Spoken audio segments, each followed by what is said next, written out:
नमस्कार, आप देख रहे हैं शिक्षा बाई आकांक्षा। मैं हूं आपके साथ आकांक्षा वर्मा। तो चलिए शुरुआत करते हैं आज की कहानी की, जिसका शीर्षक है जादुई पतंग। एक छोटे से गांव में एक लड़का रहता था, जिसका नाम चिंटू था। चिंटू बहुत मेहनती था। चिंटू को पतंग उड़ाना बहुत पसंद था। हर साल जब बसंत पंचमी आती तो वह रंग बिरंगी पतंगों के साथ मैदान में जाता और पूरे दिन पतंग उड़ाता। लेकिन एक साल चिंटू की पतंग बार बार कट जाती। वह उदास हो गया और सोचने लगा, काश मेरे पास भी एक ऐसी पतंग होती जो कभी ना कटे। अगले दिन जब वह अपनी टूटी हुई पतंग को लिए घर लौट रहा था तो रास्ते में उसे एक बूढ़े बाबा मिले, जिनके पास एक पुराना झोला था और आंखों में अजीब सी चमक। बाबा ने मुस्कुराते हुए पूछा, क्या बात है बेटा, उदास क्यों हो? चिंटू ने कहा, मेरी पतंग बार बार कट जाती है। मुझे कोई ऐसी पतंग चाहिए जो कभी ना कटे। बाबा ने झोले में हाथ डाला और एक खूबसूरत नीली पतंग निकाली। वह पतंग चमक रही थी और उस पर सुनहरे सितारे बने थे। बाबा बोले, यह है जादुई पतंग। यह ना सिर्फ कभी नहीं कटेगी, बल्कि यह तुम्हारी बात भी मानेगी। चिंटू की आंखें चमक उठीं। उसने पूछा, सच में?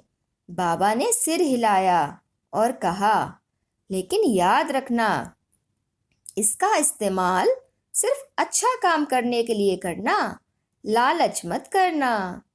चिंटू ने खुशी खुशी पतंग ली और घर चला गया। अगले दिन वह मैदान गया और जादुई पतंग उड़ाई। जैसे ही उसने डोरी खींची, पतंग हवा में सरसराती उड़ गई और सबसे ऊपर पहुंच गई।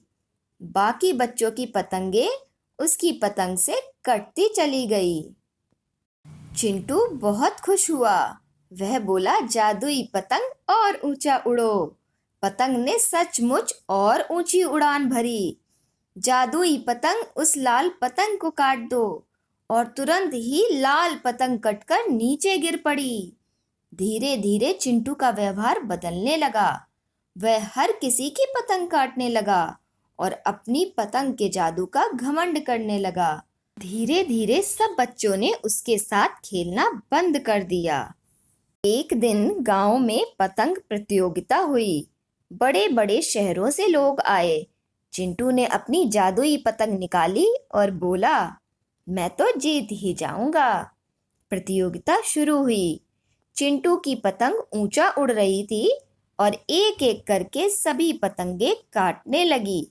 तभी एक लड़की आई। उसका नाम मीरा था। उसने एक छोटी सी साधारण पतंग उड़ाई। चिंटू हंस पड़ा, इससे क्या होगा? मीरा की पतंग सीधी ऊपर उठी और बड़ी तेजी से उड़ने लगी। चिंटू ने जादुई पतंग से कहा, इसकी पतंग काट दो। लेकिन इस बार कुछ नहीं हुआ।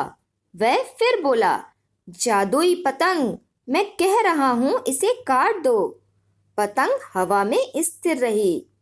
तभी हवा में से आवाज आई, चिंटू, तुमने मेरे जादू का गलत इस्तेमाल किया है। मैं दूसरों को नीचा दिखाने के लिए नहीं बनी थी। चिंटू चौंक गया। यह उसकी पतंग की आवाज थी। पतंग बोली, तुमने वादा किया था कि मुझसे अच्छा काम करोगे, लेकिन तुमने बच्चों को रुलाया, उनका मजाक उड़ाया। अब मैं तुम्हारी नहीं रही। और वह नीली पतंग धीरे धीरे हवा में गायब हो गई। चिंटू की आंखों में आंसू आ गए। वह दौड़कर मीरा के पास गया और बोला, मुझे माफ कर दो, मैंने घमंड किया और दूसरों को दुख पहुंचाया। मीरा बहुत भोली थी। वह मुस्कुराई और बोली, गलती को समझना ही सबसे बड़ी बात है। चलो अब मेरी पतंग मिलकर उड़ाते हैं। उस दिन के बाद से चिंटू ने कभी घमंड नहीं किया। वह सब बच्चों के साथ मिलकर खेलता और हमेशा अपनी मेहनत से जीतने की कोशिश करता। इस कहानी से हमें यह सीख मिलती है कि जादू से किसी का दिल नहीं जीता जा सकता। धन्यवाद।